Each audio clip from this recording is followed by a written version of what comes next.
Hi, this is Paul Tyler, and welcome to another episode of That Annuity Show. Ramsey, how are you? Fantastic. And you brought another great guest, and it's very interesting. This may be That Annuity Show today. Is that is that a fair lead in? That's a fair description. Although at the end of the day, what is an annuity? Annuity is a periodic payment, wherever it happens to come from. It doesn't have to come from an insurance company. We're joined today by Richard Fulmer from Nuovalo, and Nuovalo is Richard and his company are focusing on bringing the concept of tontines globally and potentially here in the U.S. at some point down the road. We have talked about tontines only a little bit on this show before. We had Moshe Milevsky on the show. I think it was 79 weeks ago or something like that. And this is a topic, though, that I think is very important because the insurance industry provides this extraordinarily valuable service. It does so oftentimes at the cost of very expensive balance sheet. And tontines bring another way to accomplish a lot of most of the same goals without creating the same kinds of balance sheet pressure. And so we're delighted to have Richard join us today. Tell us a little bit about your journey. One of the things you said early on, as we were getting ready for to record, you talked about how you started out in the insurance business and then you moved into asset management. And when I think about what you're doing now, those are like the two skill sets you need to have together in order to make this work. So tell us a bit about your journey, and then we can start talking about what tontines are, because I'm sure a lot of people in our crowd need to know what they are at sort of a 101 level. Okay. Yeah, sure. Great. Thank you. Really great to be here. Really a big fan of your show, genuinely so. So like you say, I started my career in insurance. It was reluctant, I must say. I came out of college with a degree, and it was like a bad time to be entering the workforce. Jobs were not plentiful. I ended up getting a job at an insurance company, and I remember thinking, this is, at least it's money. I'll have to take the job, but it's not what I want to be doing for the rest of my life. And thinking, I'll try to get a new job as fast as I can. Well, it turns out I loved it. It was just fascinating. So I was working in some actuarial work and some other work for the company. And I was there for 13 years. So interesting how that all worked out. But after taking a number of actuarial exams, I decided I'm not sure I want to be taking exams the rest of my life either. So I ended up moving over to the investment department at this insurance company and doing kind of quantitative fixed income work.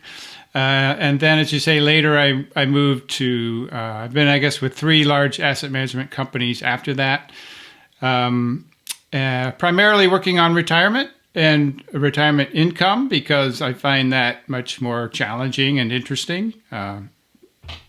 Certainly a difficult problem, right?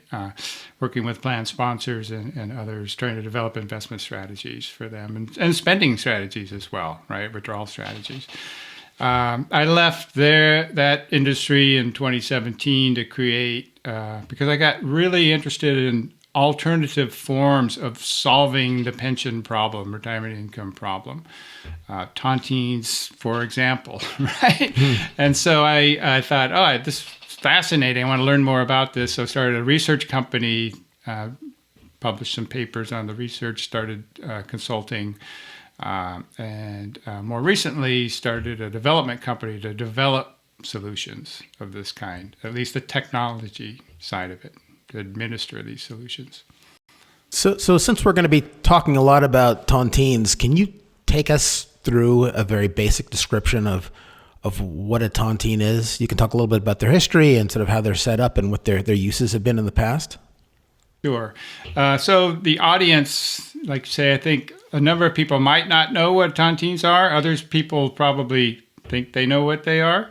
I always find that it's best if I talk to someone who doesn't know what they are, because otherwise they usually have some perception of a certain kind of tontine, maybe one from the past, the ancient past, centuries ago, and think, that's what it is. So let me give you my definition of what a tontine is, and then you'll kind of see, I think, that, there's different flavors of this. Just like with a mutual fund, there's different kinds of mutual funds. The same thing goes with a tontine. So I would say a tontine is just quite simply, it's a financial arrangement in which people get together and they either form an asset pool, or if the pool's already been formed for them, right, they invest in it, right? So you're investing in an asset pool. You agree to receive payouts while you're living, and you also agree to forfeit your account when you die. And what happens with the balance of your money when you die? Well, it stays in the pool and it's redistributed to the people who are still living, right? So in insurance kind of annuity speak, you often consider that as like a mortality credit. With a tontine, I tend to not call them mortality credits, but longevity credits. Thank you. Yes, right? We should all be calling them that. Yeah, longevity credit. And it's not like a hypothetical credit, kind of this, which really what a mortality credit is. It's an actual credit of an actual dollar amount, right? Someone passed away, their balance is divided and given to the survivors. It's an actual dollar amount. So you get investment returns and you get longevity credits as well. And then the payouts, right, can be the number of different ways the payouts can operate. The one that I think is perhaps most interesting to people is as a life annuity, or maybe a deferred life annuity, right? It doesn't have to be that way. You could say it's going to pay out over 10 years. It's going to pay out in different forms. But generally, we think of these as like a life annuity, right? You keep getting payments for as long as you live, and then the payouts stop. So let me be the person who has the old definition of a tontine. I think of it's almost like a lottery ticket. 15 people buy, one person wins. Sounds like there are more distinctions. And I guess question for Richard: where does the line between when does a tontine turn into annuity in your mind? I think that happens when the money is transferred to an insurance company. It now goes onto their balance sheet. It's their liability, and they're making a promise to return the money to you, right? There's a guarantee, basically. A tontine is different. It's like a regular investment account, but there's this additional thing where people have said, okay, I agree that when I pass away, the money stays in the pool and is redistributed. Right? So there is no kind of transfer of risk. It's just sharing of the risk. So how do you, in that construct, how do you figure out like what the periodic payments out should be? That's one of the things I've always sort of wondered about. So when you have an insurance company involved, if for whatever reason the math turns out different than expected, ultimately the capital of the insurance company stands behind it. Right. How does that work in tontine as you've described it? Like in Paul's example, if it's a lottery ticket and just the last person gets paid out, then it doesn't matter. But as soon as you start having periodic payments, like over time, then it gets more complicated. So how do you solve for that? Yeah. Well, I guess in a way you can think of it as more complicated, but in a way it's actually quite simple as well, right? So, and I do want to get back to the lottery ticket idea as well. But first of all, like how the payouts work. Basically, it can be defined however the tontine provider wants them to be, right? So they could say, we're going to pay so much money every period, every month, every year, whatever. That's just how it works.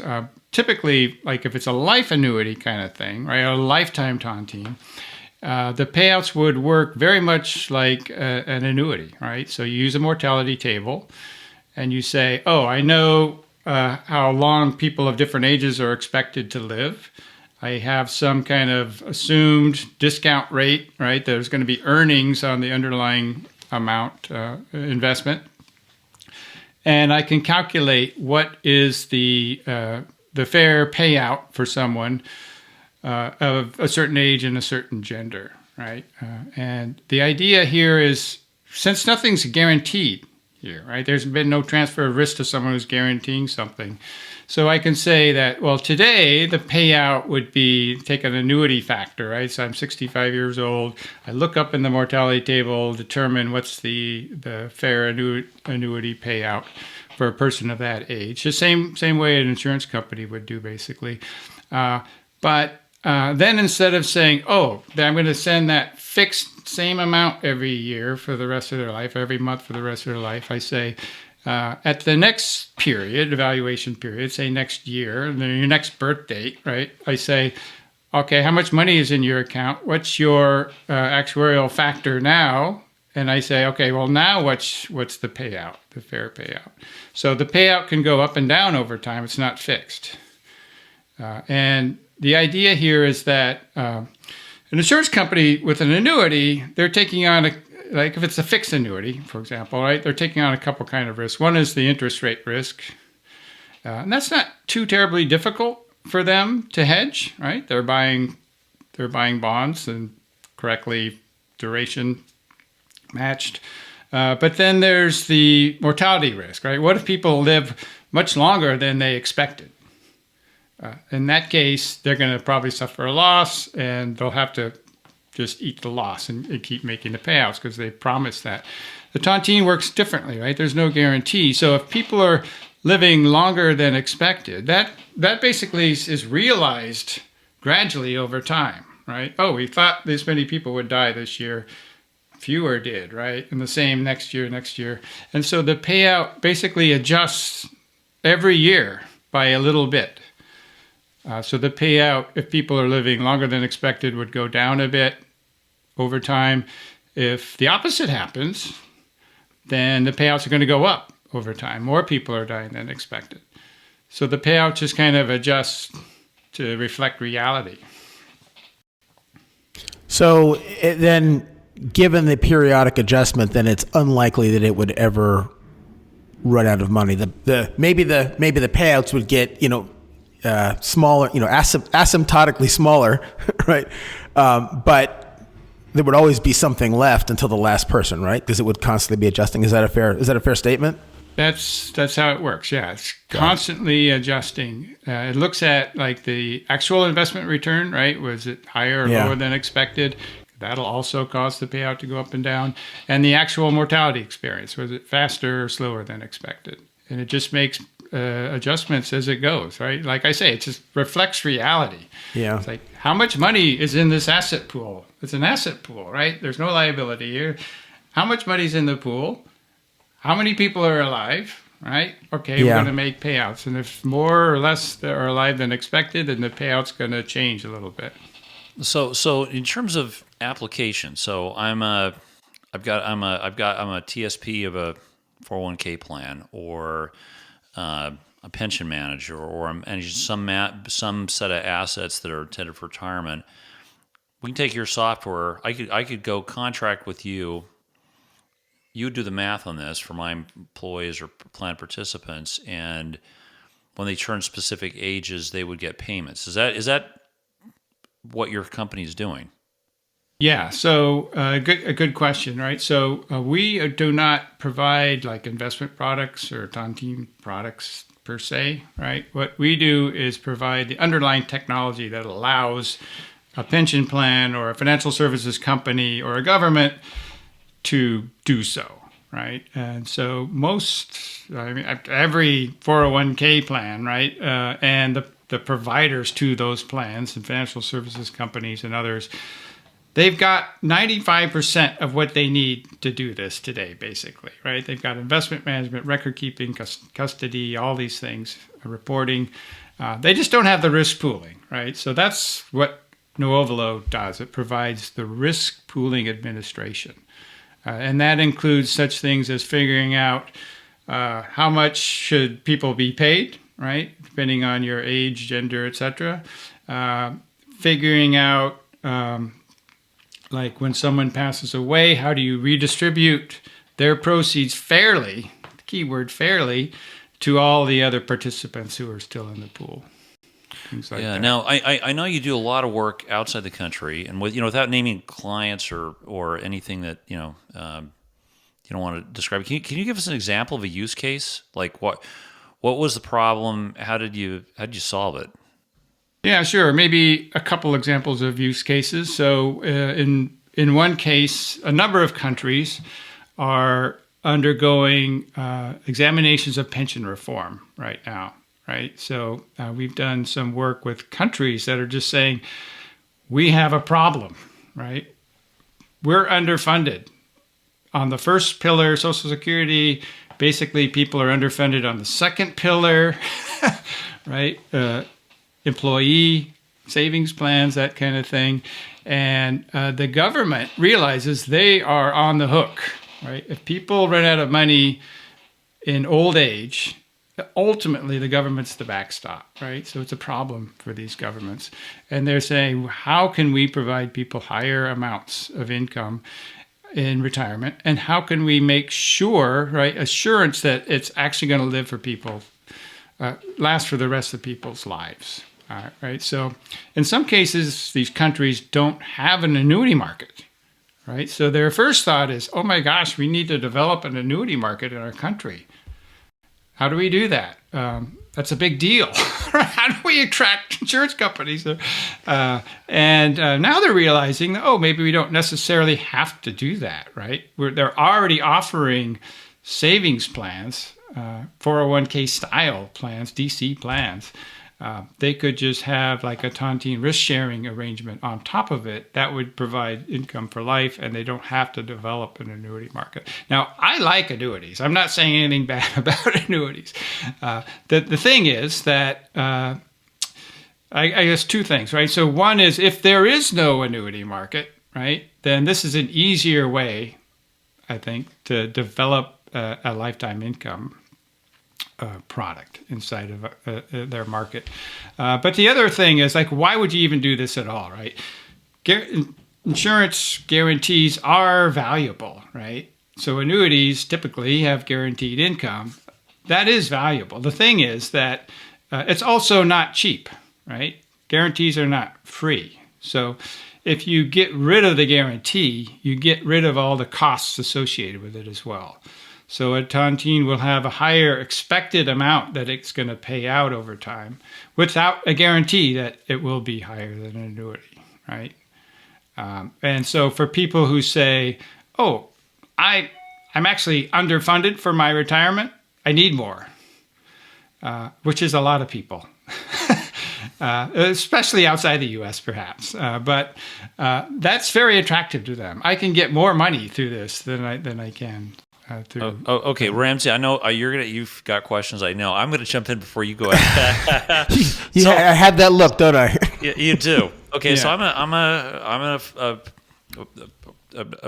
a plan administrator, and I see the Secure Act coming along, and I'm thinking, QLAC market starts to build up. Option one would be, I could actually offer some annuities from insurance companies, or I could elect to offer, a program through yours. It sounds like what you just described is that if I were to illustrate, do the annual, put out this annual letter with your plan, I'd probably be able to show higher income streams off of, $500,000 balance, than with your plan than with a traditional insurance annuity. But you just don't have that guarantee. You'd have a lot of caveats in there. Is that fair? Well, I don't know if I would say caveats per se, right? But yeah, I mean, the payout is going to be variable depending on your investment experience and the mortality experience of the pool, right? Okay. So it's just a different kind of outcome, right? And I would say too, like if a plan wants to adopt both a guaranteed income solution and a tontine kind of solution, that can be done as well, right? It's not really one or the other. And then, I mean, that would be, in my mind, kind of ideal for people, right? Because then they could decide, oh, I see this thing is guaranteed. It may be a little bit, the initial payout's a little lower, but I want the guarantee, right? It's important to me. It's worth it to me. I'm going to buy it. Other people might say, oh, I'm not really that, I don't need the exact amount of guarantee. I just want the assurance that it's not going to run out, right? And if it gives me a higher expected amount, right, then I favor that, right? So some people will want one and some will want the other. Yeah, I mean, as I think about it, so Richard, as you've let us know you're a listener of the show, which we're delighted about. Like we, on this show we've dealt with maximalists on either side of the debate on sort of annuities versus, let's call it, the 4% rule. So we've had a lot of people talking about annuities, obviously, on the show. We had William Bengen himself on the show recently to talk about how he came up with the 4% rule. Your solution strikes me as being a middle ground, right? It's in some sense, the 4% rule pooled. Now, I don't know. You obviously don't use exactly a 4% withdrawal rate. Yours is more complicated, but ultimately, it's a withdrawal strategy where there's a group that's pooled their interests as opposed to doing it individually. That sounds like that's the big innovation there. Is that a fair assessment? Yeah, I think that's a fair assessment, and it really is a middle ground, I would say. And you can kind of think of it like this: you've got like self-withdrawal. Do it on your own, 4% rule or whatever rule you want to use, right? Or your advisor helps you, perhaps, right? Yeah. But you're on your own, and you have this huge risk that you might outlive it, right? On the other hand, you've got like a guaranteed annuity where it's you know exactly what you're going to get. It's guaranteed, all right? It's wonderful in that respect. It's lifetime, but it's also a fixed amount, right? And often it's fixed in nominal terms and not real terms. So if inflation peaks up, right, that's not necessarily useful. And so people often will do a little of each, right? But in the middle is kind of this risk-sharing solution. And it's like you can think of it as take self-withdrawal and you add the benefit of risk pooling and you get this tontine. If you take a tontine then and you add a guarantee, now you have an annuity, right? So tontine gives you the benefit of the risk pooling, the diversification of the longevity risk, and it doesn't give you the value of the guarantee, right? So it is really, truly a middle solution. It was so fascinating. So now, again, mathematically, I would think you would want to go to a pension fund or a asset management company and be able to say, well, within reason, with it, that we're going to minimize the tail risk that the whole fund, this model doesn't work, or it's you made mistakes either side of the probability curve. How many lives do you need to have in your model or in a program for you to feel reasonably certain that you've got a guarantee that the payment plan will work? Yeah, that's a very good question. So typically we'll find that if you get even like as little as 100 people, you've diversified away most of the longevity risk.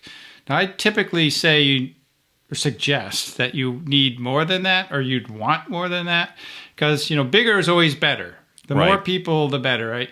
Marginally, the benefit of adding one more person shrinks every time you add another person. By the time you get to about 500 people in a pool, it's substantially reduced so that it's really enough. Now, I often will say 1,000 just because, again, I think bigger is better. But if you look at these kind of things and you look at the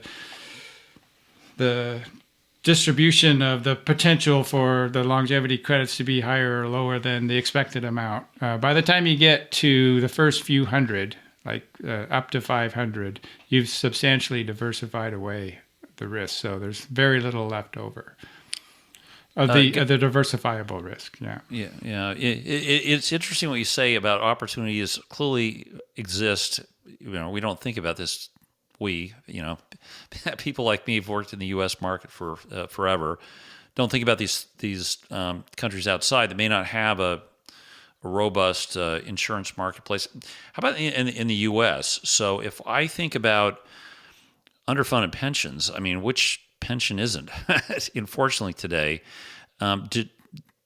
is your product a potential? If I'm a pension administrator, does this help me at all? Does this solve any problem for me? Yeah, defined benefit pension you're talking Yes. about? Yeah, defined benefit. It's cities, counties, people who were retirees of some of these bigger companies that used to offer them. I'm a participant in one for a prior company. So yeah, I think it's a really good replacement for defined benefit plans. One of the tricks, I guess I would say, so like a company or a government has a defined benefit plan, they can't just suddenly say, oh, well, we're underfunded, but we're going to switch to this thing that has variable payouts, right? That's not going to be allowed. You already made the promise. You have to keep your promise to all the people currently in the plan. So it would really be more of a replacement, right? So, and what is defined contribution? It's basically a replacement to DB. Right? They've said, okay, we're going to cut, freeze the DB plan. All the new participants are now in this DC plan. But Taunting basically is a DC arrangement with very DB-like, right? So I would think that, if a company's thinking, we would like to provide lifetime income benefit to our clients, right? But we don't want the risk on our books, right? Because it's a liability to the company, right? Then they could instead form kind of a tontine pension. And I've written papers on this subject, tontine pensions, actual pensions, right? That would have variable payouts. That would be like a replacement to the existing kind of DB arrangement. Right. It sounds like a good defensive mechanism, if I'm thinking not from a consumer standpoint, from an administrative standpoint of keeping the assets in book, rather than seeing the assets roll off into individual annuities or annuities inside the plan that may be managed by others. It would be a nice way for me to keep the AUM and the efficiencies and asset strategy I may have in place, but offer that income benefit at the end. Is that the biggest opportunity here in the U.S. for service you're offering? That's a good question. It's hard to say. So, there's been a number of retirement income products launched in the U.S. Over the last few decades, and so many of them have seemed to be so promising, I think, and never went anywhere. Right? And so it's hard to say what the future looks like, but potentially, right? Potentially. Now, go ahead. I'm sorry. Oh, I was just going to say, before the Secure Act came along, right, I really thought the tontine kind of pension arrangement would be something that would have a mass appeal to plan sponsors, right? Because all the sponsors I ever talked to said, yeah, we would love to have a lifetime income option in our plan, but no, we're not going to do it, period, because we're worried about fiduciary liability, right, associated with the guarantee. And if you say, oh, well, we'll give you that without that worry, there's no guarantee here, there's no liabilities, that should be appealing to them. But now we have the Secure Act, right, which gives a safe harbor for guarantee providers, and so maybe it takes some of the impetus out of the tontine solution. Well, I mean, we'll see. I think that Paul, you hit on something really key there, is that the way 401ks have worked in the past is at 65, both parties want to get out, right? So like the retiree wants to get out, roll over into IRA or something else, and the plan is not designed to actually take care of you after 65. But what you're seeing in survey data from the Alliance for Lifetime Income and others is that now both parties are saying, gee, as a plan participant, I'd like to have some options for retirement income. And then the plan sponsors are realizing the more assets they keep in house, right, the lower their costs are per unit. So things are changing. And Richard, my guess is that on balance, that the just sort of being more open to change would work in the favor of what you're doing as opposed to the other way around. That's my sense. But But I've got a few questions, right? So one of them is like, who regulates this? Well, I guess right now nobody does. Like the U.S. government says you can't do these, more or less, for now. But like ultimately, this isn't really an insurance product; it's an investment product, right? So it would be regulated by the SEC. Would that be your expectation? Well, depending on how it's done, right? So if it's done like in a mutual fund form, then certainly. And I'm really not.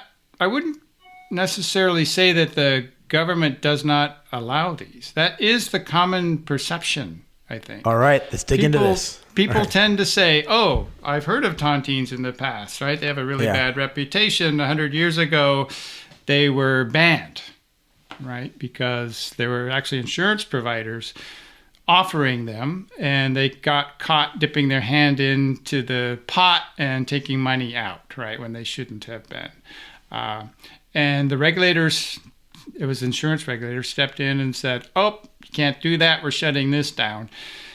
So people tend to think, "Oh, they were banned," but it wasn't. The tontine itself wasn't banned. There's nothing on the books in the Federal Register that says you can't offer tontines.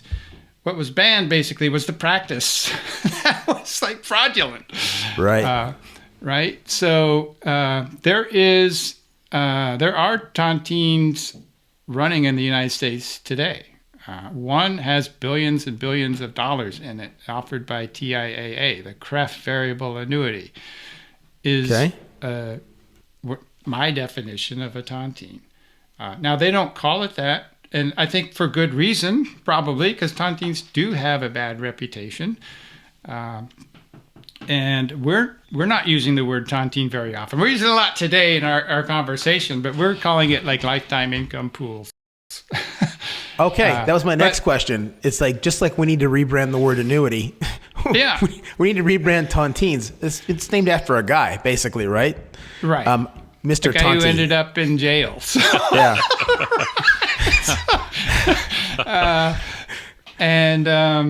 Taunting.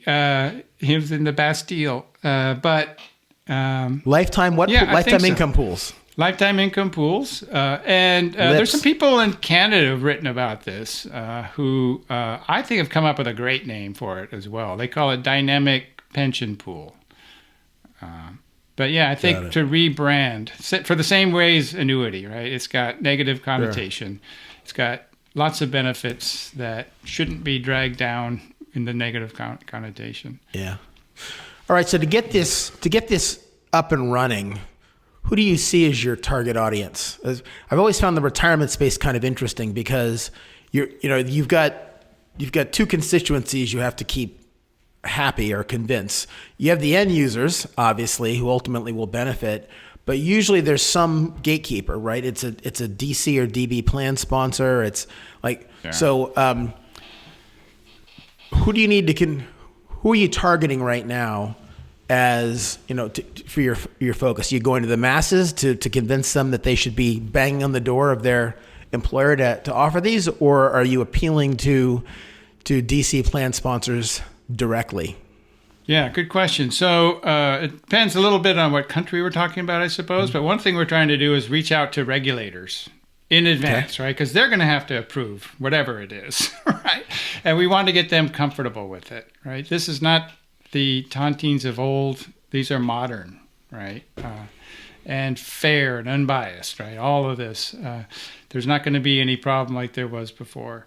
So that's one. And then another audience would be plan sponsors, right? And then perhaps as importantly is the asset managers who provide investment products within those plans, and insurance companies as well.